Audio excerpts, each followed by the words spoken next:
Imagine this. You wake up. It's negative 30 degrees outside. You're in the middle of Siberia, one of the most remote frozen places on Earth. And then you hear it, a sound like thunder.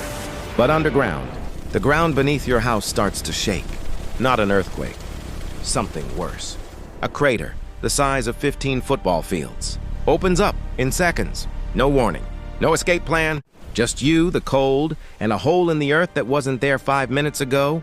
Today, we're diving into one of nature's most terrifying phenomena, the Siberian sinkholes. And we're asking the question, what would you actually do if this happened to you?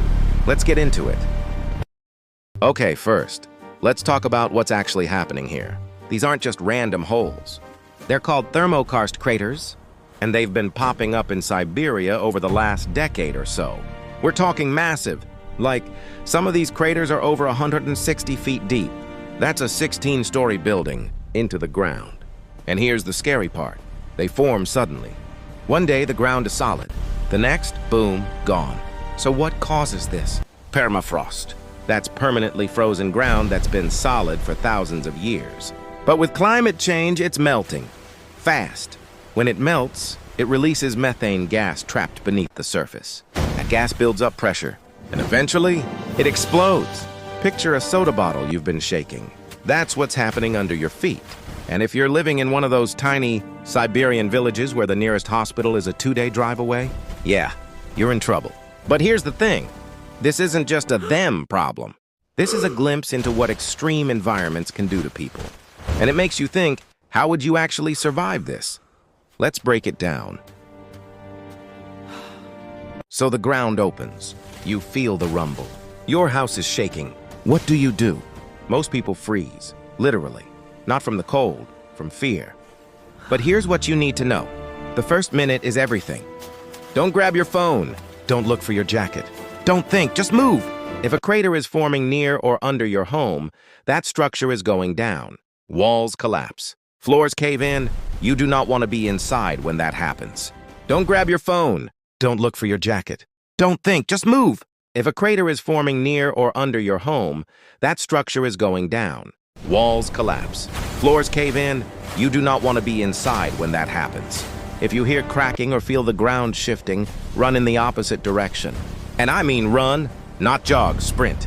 You're racing against a collapse that could swallow a building in under 10 seconds. If the ground feels unstable and you can't run, get on your stomach. Spread your arms and legs wide like a starfish. This distributes your weight and keeps you from falling through thinner ice or unstable soil.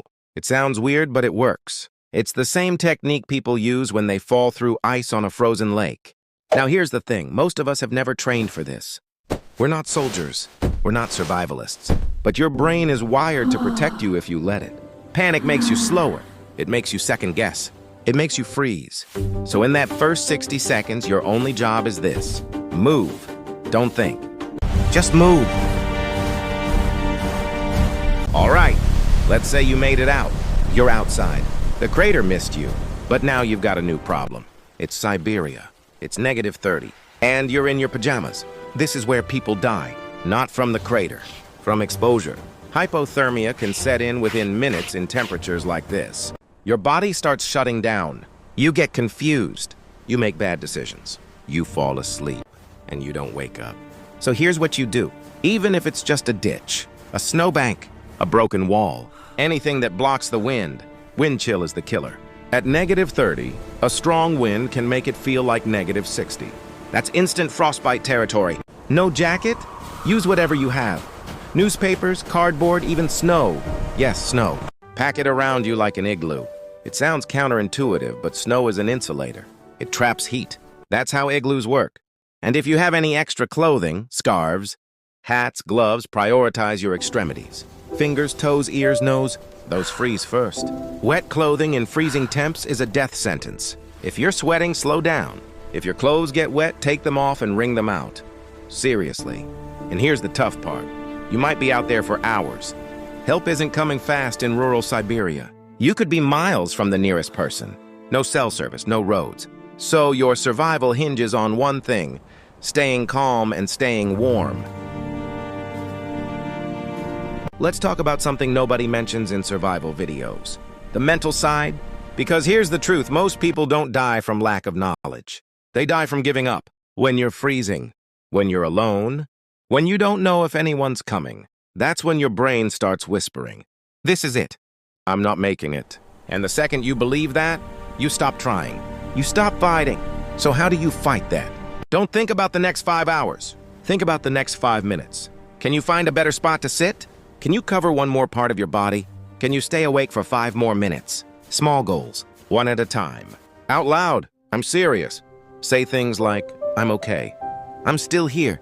I'm going to make it." It sounds cheesy, but your brain responds to your voice. It calms your nervous system.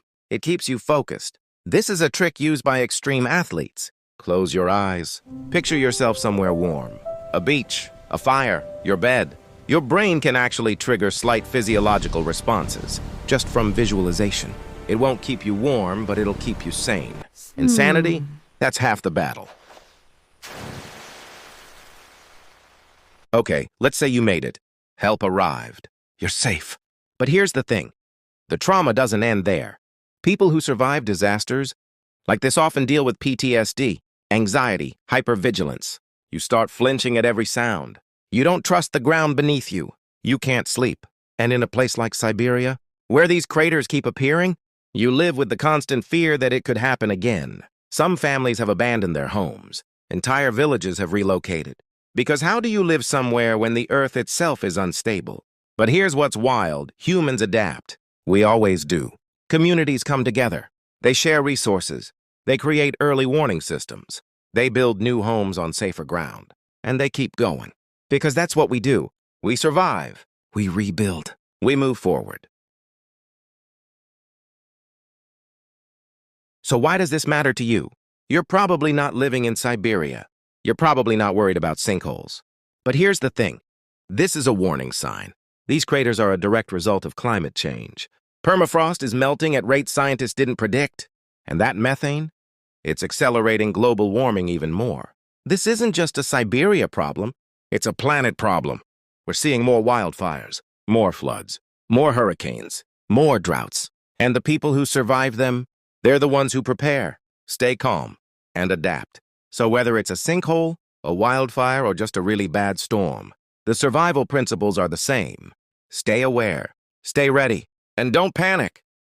So what would you do if the ground opened up beneath you? Hopefully you'll never have to find out. But now you know, you've got a plan, you've got the mindset, and honestly, that's what this channel is all about. We're not just talking about surviving disasters. We're talking about surviving life, the stress, the chaos, the moments when everything feels like it's falling apart. You stay calm, you focus, you take it one step at a time, and you make it through. So here's my challenge for you. Think about your own what-if scenario. What's the one thing you're not prepared for? What's the thing that scares you? Write it down. Make a plan, even a small one. Because the best time to prepare is before you need it. All right, that's it for today. If you made it this far, drop a comment and let me know. Would you survive in Siberia? And if you want more survival deep dives, hit that subscribe button. We've got more coming. Stay safe out there, and I'll see you in the next one.